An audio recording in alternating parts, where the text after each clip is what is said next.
I have been recording this video for so many days and I keep erasing it because I'm just so ashamed. Like, I don't even want to put this out, but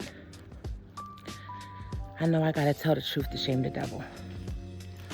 So whatever, here it goes. A long time ago, I was about 17 or 18 years old, and I was at church, and my sister was married to this guy whose mother was a pastor.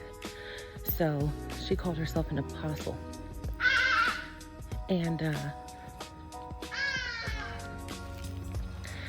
she was like, like I said, she called herself an apostle. So, we used to go to her church just because, it was like the family church or whatever. And y'all, please excuse these loud ass birds, okay? I'm in South Africa and this is just, they're loud. They're just loud as shit. Anyway, so yeah, I'm in church or whatever, and we're doing our thing. This was like a Bible study, you know what I'm saying? It's like a Bible study we had, and she started like this whole course on like spiritual warfare and everything. So, all right, boom, we're in church. So she starts like, now let me give you a little bit of backstory so you can understand. Y'all gotta understand why I did what I did. But I always felt like she was messing with me. She was always coming at me for something, you know what I'm saying? Most of the time it was always negative, honestly. The only positive thing she ever came at me about was like singing, you know what I'm saying? Like being a background singer or whatever for her daughter, because her daughter is a singer. Her daughter's a professional background singer, and so she was doing her own thing for her own career. And so I was one of her background singers. So all right, boom. We in church one night. She was always coming at me like in a negative way or whatever. But let me tell you, like, she was like super glamorous, beautiful, hair always done, nails long and red, and makeup on point, like face beat, like she was bomb, you know what I'm saying? Now my grandfather felt another way about it, because like I said, I grew up Kojic. My grandfather was the pastor, the reverend of our church growing up, and so him, seeing a woman in the pulpit, and not only just the woman in the pulpit, but with her being all glamorous and makeup and long nails and this hair, and he was just like he didn't judge or nothing. He just would go to the word, what the word says, type of thing. So anyway, so I'm giving y'all that backstory because I want y'all to know, I grew up Kojic, so I know how to act, okay? I know how to act in church. I know how to be. Let me just turn around. So, y'all, I don't even want to, first of all, I just want to say this. I am so ashamed, okay? I am so ashamed of this story, and I don't even want to tell it, but I know I have to. It's the start of the new year, and I just got to get this off I don't want to keep carrying this. So, she was like, so now we're back in church, right? So she's like, I want to pray for you, and you need a deliverance or whatever. She started going down a list of things. You need to be delivered of that Jezebel spirit. You need to be delivered of that witchcraft. You need to be delivered. When I tell you she went down a line, I was standing there like, first of all, why is she coming at me? You know what I'm saying? My bad, y'all. Hold on. Gosh. So yeah, anyway. So she's going down her list of things. And I'm just like, of course I'm thinking like, why is she always coming at me? Like, why are you always coming at me? And now I feel like I'm put on blast or whatever because you sitting here coming at me doing all of this in front of the church, like in front of all these people. I was just like, dang, like, I don't know. I just feel like all of this is unnecessary. Like, oh, okay, so you want to put on a show? You want to put on a show for these folks? Because we was all living together, so the other people that are just in the church, that's the church family. But we was all living in the same house, my sister and her husband's house. So yeah, his mom lived there. His whole family lived there. His sisters and their husbands. If they had pets, their pets were there. So yeah, there was a big house. So she starts praying or whatever for me. At first I'm like, whatever, like, let this woman pray for me so I can just keep it moving. Let me just get back to let's just hurry up and get this over with so we can get back to the program. She could leave me alone, because why am I being singled out? But I'm like, whatever. So she starts praying for me. Hand on my head, she's praying. So me, I know what to do. So she starts praying. I immediately just put my hands up. She's going to start praying. So I just let her do her thing. But then during the prayer, she starts going extra again. Like, you know what I'm saying? And I'm like, yo, like, why are you doing this during the prayer? So I'm like, let me try to stay focused because I'm trying to keep my mind on Jesus. And she taking my mind down another path, because in 2 seconds I'm about to snap. Like, what are you talking about? Like, you don't even really know me like that to be saying all of this other stuff. Like, you know what I'm saying? Like, now don't get me wrong, because I've been in plenty churches where prophets have prophesied over me, and they didn't know me from Adam. I didn't know them from nothing, and they prophesied over me, and they were on point with their prophecies. I know when God is speaking. Like, it's you know what I'm saying? So if you're watching this video, if you know what I mean? So I feel like she was trying to put on a show.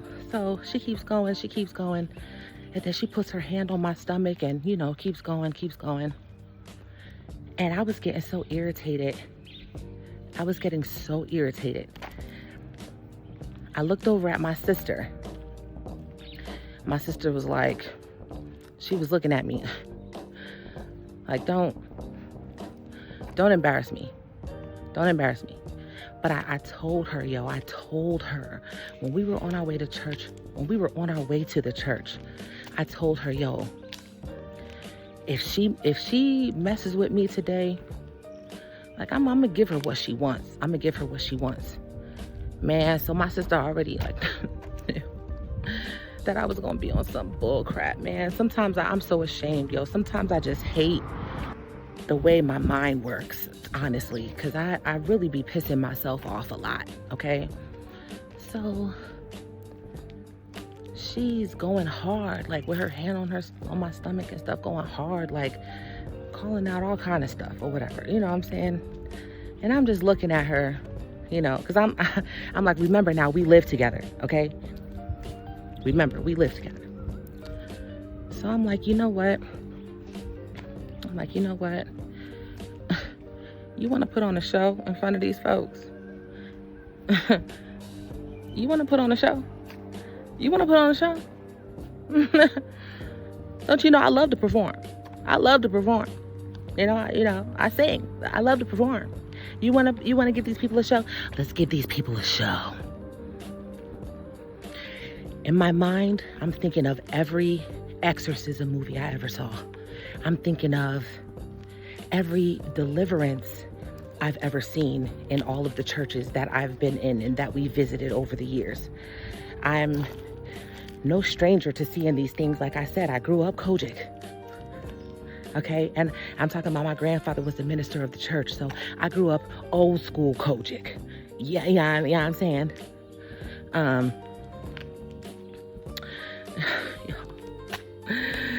Y'all, when I tell you, I'm so ashamed. I'm so ashamed. When I tell you, I was thinking of Scary Movie 2. I was thinking of The Poltergeist. I was thinking of, every exorcism movie, every demon possession movie or whatever. I went deep in my memory banks and pulled out everything that I could think of. And I gave it to her. Immediately, I was like, oh, let's go. Yeah, it's my time to shine. You want to put on a show? I'm going to be the star by the end of this. Okay? I flipped out. I tossed my head back.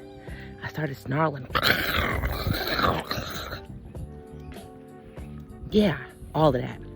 Because I'm stupid. Because I'm a fool. I'm so ashamed. I dropped down to the floor. I started hissing. Like a snake. I started like pushing myself backwards. Like I dropped down to my knees.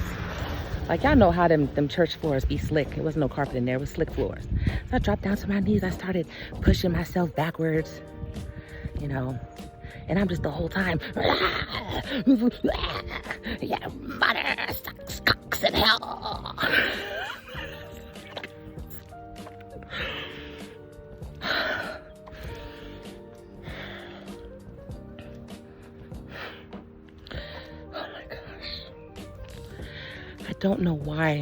I don't know why I decided to take it so far, okay? I don't know, I was at my limits. I was at my freaking limits, and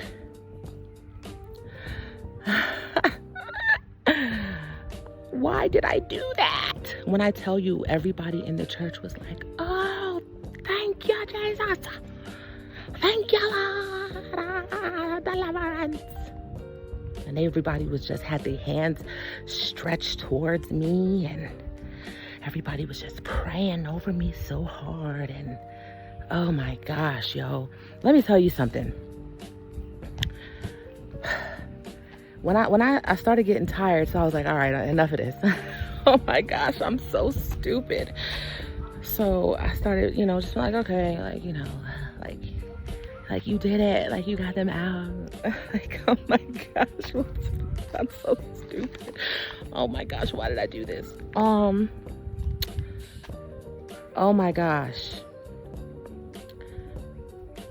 Everyone just was like, thank God. Everybody was just praising God, and when I tell you, like my sister's mother-in-law, the one who was doing all that praying and stuff, when I tell you, after it was over, oh, y'all should have seen, like, everybody was just clapping and praising God, and you should have just seen the way she was just she was so satisfied with herself, the way she was walking around, like, like, I do this, I deliver people from demons. Like, the way she was just walking around, just so satisfied and proud, like, yes, God used me. Yes, I am the vessel of God. I mean, that's how she was walking around afterwards. And me, part of me felt so satisfied knowing, like, you ain't do shit. But oh my gosh, I hate that I was even thinking like that. I was, like I said, I was like 17 or 18. I was young. But why? Why did I go so far?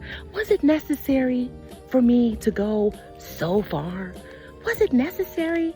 No, it wasn't.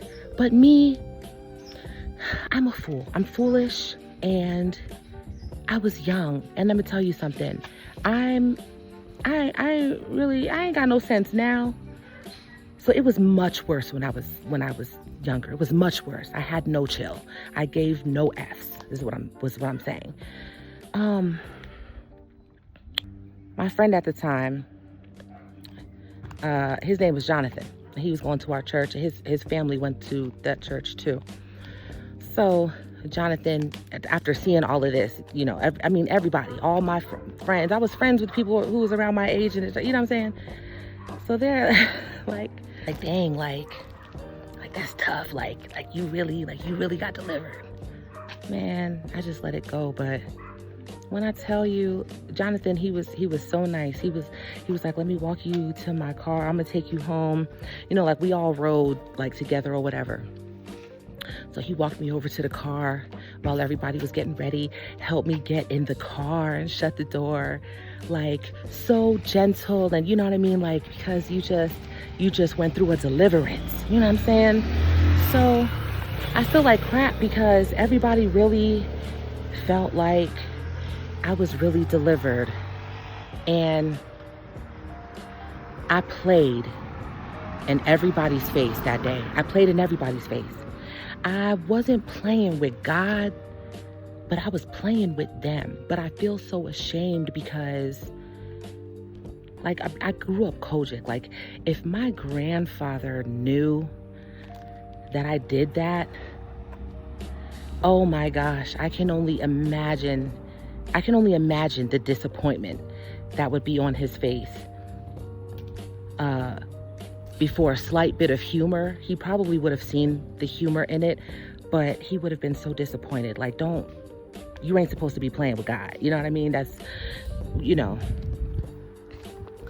Oh my gosh, y'all. I can't believe I'm even telling this story. Like I just have to tell the truth to shame the devil, because I'm going to tell you how this turned around, though. I'm going to tell you how this turned around. Me being so stupid like that, I can't believe I did that crap. Oh my gosh. But there, okay, I said it. But let me tell you how crazy this actually goes. So a few years after that happened, right? Like I said, I was like 17, 18 when this happened. Now this was like some years later, right? Like after I had my daughter and everything. Like I was like maybe 24. You know, I was like 24. So I actually started to dabble in energy working and witchcraft. I actually got like introduced to it. I started like actually working with some things. I started getting on this whole path of like this whole new age thing, and you know, I was reading tarot. Yeah, and I was reading tarot, and the thing is I was actually really good at reading tarot. I was good. Like the people that I was doing readings for in person, like when I tell you 3 months later, 6 months later, a year later, I would be getting phone calls and text messages like, yo, that reading you did for me was on point. Like I was getting stuff like that. Like I was good. And it got deep. It got real deep. You know, I started even getting into some like African spirituality, as far as like orishas and an extension of like Santeria and voodoo and hoodoo, whatever. So I was getting into these things. Yo. Let me tell you something, yo. I was in that for a few years, okay? So then fast forward, I was about 30, 31 years old, and a situation happened. And maybe I'll do another story on that. I mean, if anybody's interested. But I ended up being in a place where I had nothing and I had nobody. Okay? Not a friend, not an acquaintance, not a family member, not a stranger, okay? I was in a place where I had no one, and it was just me and my daughter. And because I don't have anyone, but my daughter only has me, like, you know what I mean? So I was in that situation, and I had nobody. for the first time in my entire life, I had nobody in my corner. Nobody. Not a single soul did I have at that time. And I lit every candle, okay? I used a whole roll of parchment paper. I was writing all types of stuff and burning it. I was doing everything that I had basically taught myself to do over those years. I had every crystal out, you know. I had my altar set up immaculate. And I was praying to the Orishas, everyone else. I was doing everything else to try to change the situation. And nothing was happening. Anytime I did anything before this, I mean, within 2 to 3 days, I would see changes. I would see whatever it was that I was working for, whatever energy I was working towards, whatever it was I was trying to accomplish, I would accomplish, okay? 2, 3 days, I would see results. Every time, every single time. I knew I was good. I knew what to do. And this time, it wasn't working. Nothing was working. So time was going by, and in the situation that I was in, I was running out of time. So I was pulling out all the stops, pulling out everything that I could, calling all the corners. You know what I'm saying? I was doing it all and nothing was working. And I didn't know what else to do. I burned all my candles. I harnessed the energy from my crystals. I kept them in the moon for nights. And water.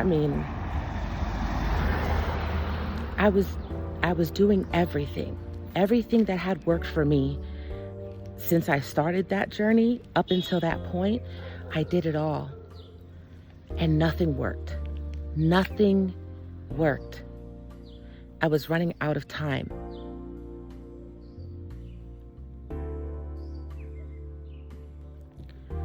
I was running out of time.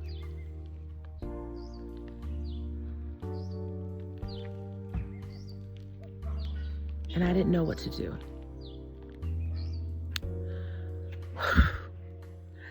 Man, oh my gosh, yo. So I did the only thing at that point that I could think to do.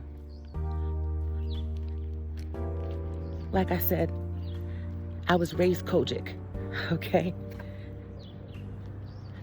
My grandfather used to always say, you raise up a child the way they should go. And when they're old, they won't depart from it. I started thinking about my grandfather. I just dropped down to my knees by myself in my bedroom one night. And I cried out to God. I cried out to God. Because I called out to everybody else. I called out to the Orishas. I called out to the four corners. I called out to the saints. And none of them answered my call. I have nobody in my corner. I have nobody. So if you are who you say you are, show me. Show me yourself. Because I've only ever been told. I've only ever been told by other people about your goodness and greatness. I've only ever been told.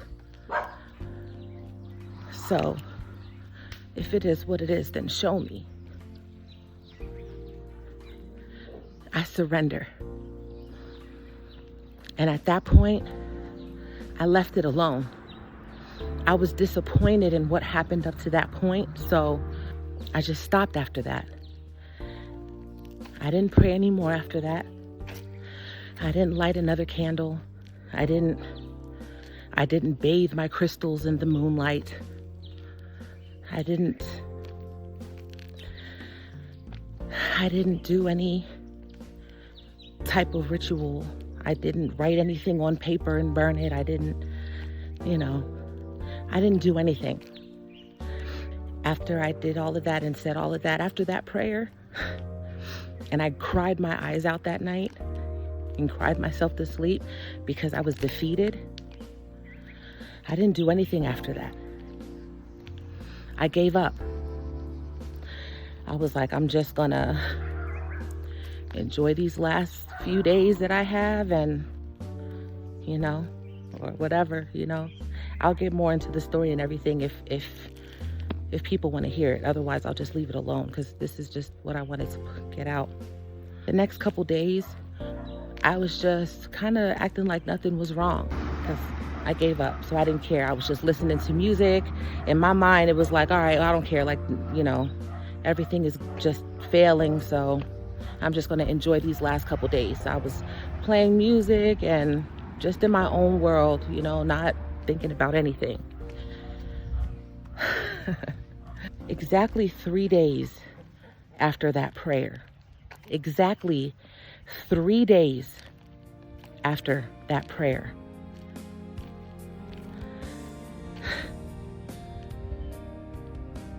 God showed up.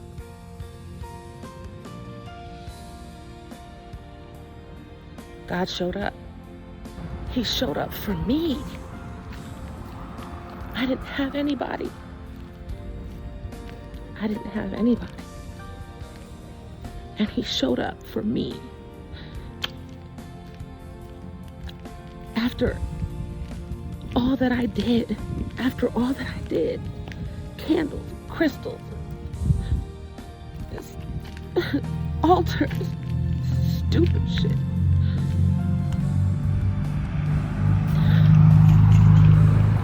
He showed up for me, yo. Just remembering how this happened just tears me up, yo, because he showed up for someone who knew him and walked away.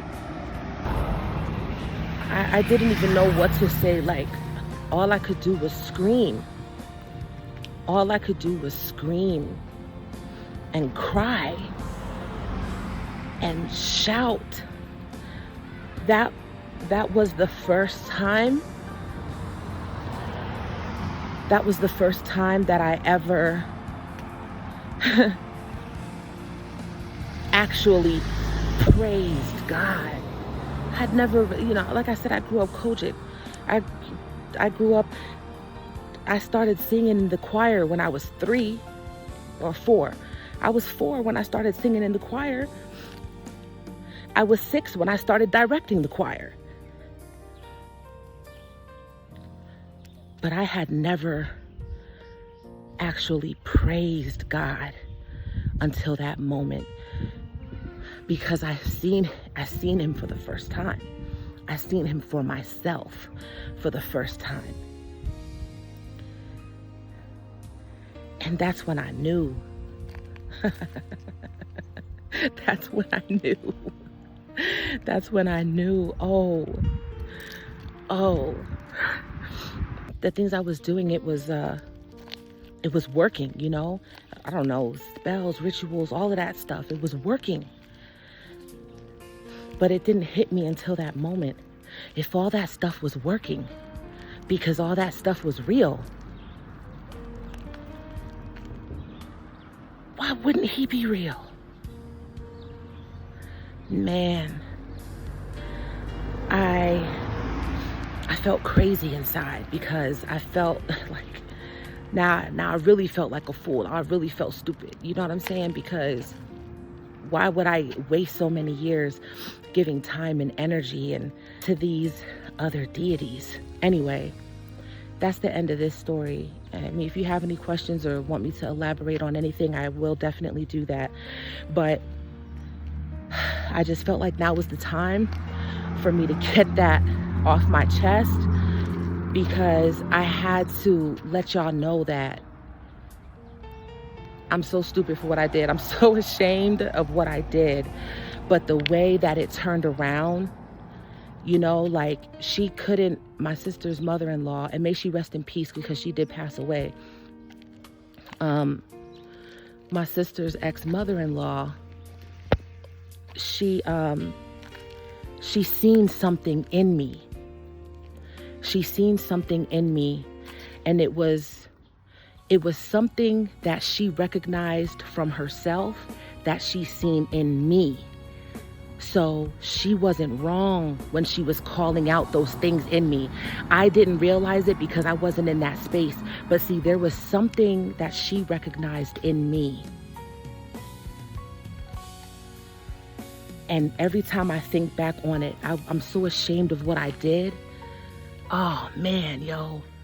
But I thank God for what she did, because even she probably didn't know what I was about to walk into. And when I think back on it, who's to say that her praying over me and her calling those things out of me, even though I wasn't necessarily in it yet, those spirits were probably around me, just waiting for that opportunity or waiting for me to open up a certain door for them to take effect. Like, you know what I'm saying? I was young, so I wasn't realizing. So I'm so ashamed about what I did. But that's why I wanted to tell this story. I wanted to tell this truth and shame the devil, because you still didn't win. You thought you had me. And even though I might have been in your presence for a little while, I never belonged to you. And I thank God. I just wanted to tell y'all how that turned around in my life. Y'all keep me in your prayers, yo. I'm still on my walk. I'm not perfect. And I'll continue to pray for everybody in this world.